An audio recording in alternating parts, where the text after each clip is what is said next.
Well, back in February, Mexia ISD made a big splash by hiring former Paul Pewitt head football coach Tristan Abram. Last season, Abram led the Brahmas to the Class 3A Division II state championship game while also being named Dave Campbell's Texas Football Coach of the Year. Now he's moved up in classification to lead a Mexia team that's looking to make some noise this season. The Black Cats are projected to finish second in District 7 4A Division II behind Van, who enters the year ranked 16th in the state. Mexia brings back a lot of talent, including running back Jarrell Wiley, who rushed for 1,700 yards and 20 touchdowns. Now, Wiley has been named District Preseason Offensive Most Valuable Player, while the defense will be led by Lamarian Miller, who racked up 110 tackles. Now, with the Black Cats ranked 22nd to start the season, the players know they have the talent to make a deep run this season. We got a whole new coaching staff. They some good coaches. They're building a great foundation for us. And I feel like the way that we've been practicing, we'll be able to come together as a whole and make it farther than we did last year. And just, if we keep working like we are now, we'll be able to make it farther than we did last year. I used last year as motivation. Could have been better, but like you said, it got cut a little short. I feel like this year will be a lot more successful and just ready to get it rolling. Well, this afternoon, Mexia ISD canceled their football practices until further notice, pending result of a student's COVID-19 test result. Now, to clarify, they do not have a student athlete that tested positive. A family member of the student tested positive, and Mexia is now awaiting the results of the COVID test. Over in Chilton, where Chris James enters year 3 as a head football coach. The Pirates did a complete 180 in 2019 by going 7-5 overall, making it to the area round of the playoffs.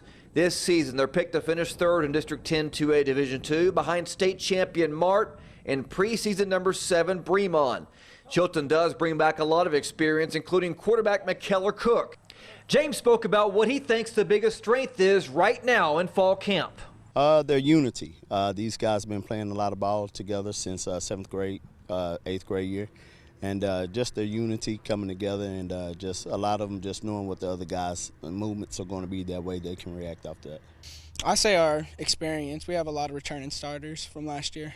It's definitely a lot better. We're getting more comfortable with each other and feeling pretty great. The American Southwest Conference released its revised football schedule for the 2021 season. All ASC football programs will play 5 games. Now, the conference will begin in 2 5-team divisions, with the 5th game featuring a true ASC championship game with the number 1 seeds from each division facing each other. UMHB will be in the East Division. They'll open the season at Belhaven University on February the 6th. Texas A&M will open the 2020 season against Vanderbilt at Kyle Field on September the 26th. The Aggies own a 2-0 advantage in the all-time series between the two schools, with wins in the 2013 and 2015 seasons. Now, in addition to Vanderbilt, Texas A&M will welcome Arkansas, Florida, LSU, and Ole Miss to College Station, while the Aggies will travel to Alabama, Auburn, Mississippi State, South Carolina, and Tennessee. Former Baylor wide receiver Jalen Hurd missed his entire rookie season with the San Francisco 49ers due to a back injury. On Sunday, Hurd suffered a knee injury in practice, which the 49ers believe could be a torn ACL. If so, then he would miss the entire 2020 season. In his lone year at Baylor, he caught 69 passes for 946 yards and 4 touchdowns. Hurd was the 67th overall pick by the 49ers in the 2019 NFL Draft. Some devastating news for the Dallas Cowboys as defensive end Gerald McCoy is out for the season after suffering a ruptured quadriceps tendon during practice this morning.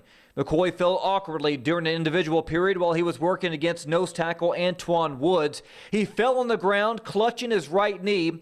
Now, McCoy was unable to put pressure on his leg and needed assistance to walk off the field at the Ford Center. Last season, McCoy recorded 37 tackles and 5 sacks in his lone season in Carolina. And that's a look at sports. We'll be right back after the break.